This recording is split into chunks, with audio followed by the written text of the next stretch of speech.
আঞ্চলিক কমিশনের সুপারিশের ভিত্তিতে বোর্ড নিয়োগপত্র ইস্যু করবে। নিয়োগপত্র পাওয়ার পর প্রার্থীকে 30 থেকে 60 দিনের মধ্যে নির্দিষ্ট বিদ্যালয়ে যোগদান করতে হবে। যোগদানের সময় প্রধান শিক্ষক অথবা শিক্ষিকা বা টিচার ইনচার্জ কর্তৃক মূল কাগজপত্র যাচাইকরণ হবে।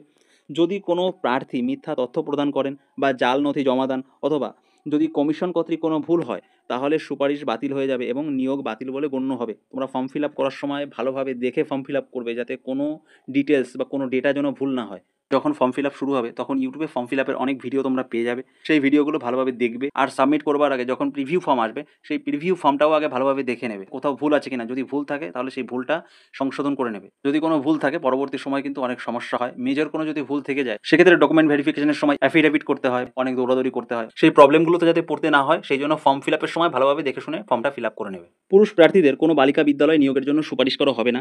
গেজেট নোটিফিকেশনে যে তথ্য দেওয়া আছে সেই বিষয়গুলোই আমি তোমাদের সঙ্গে আলোচনা করছি। নেক্সট দেখে নাও ওয়েমার শিট সংরক্ষণ। লিখিত পরীক্ষার ওয়েমার শিট প্যানেলের মেয়াদ শেষ হওয়ার 2 বছর পর নষ্ট করা হবে। ওয়েমার শিটের স্ক্যান করা ছবি প্যানেলের মেয়াদ শেষ হওয়ার দিন থেকে 10 বছর পর্যন্ত সংরক্ষণ করে রাখা হবে। প্যানেল এবং ওয়েটিং লিস্ট প্রথম কাউন্সিলিংয়ের তারিখ থেকে 1 বছরের জন্য বৈধ থাকবে।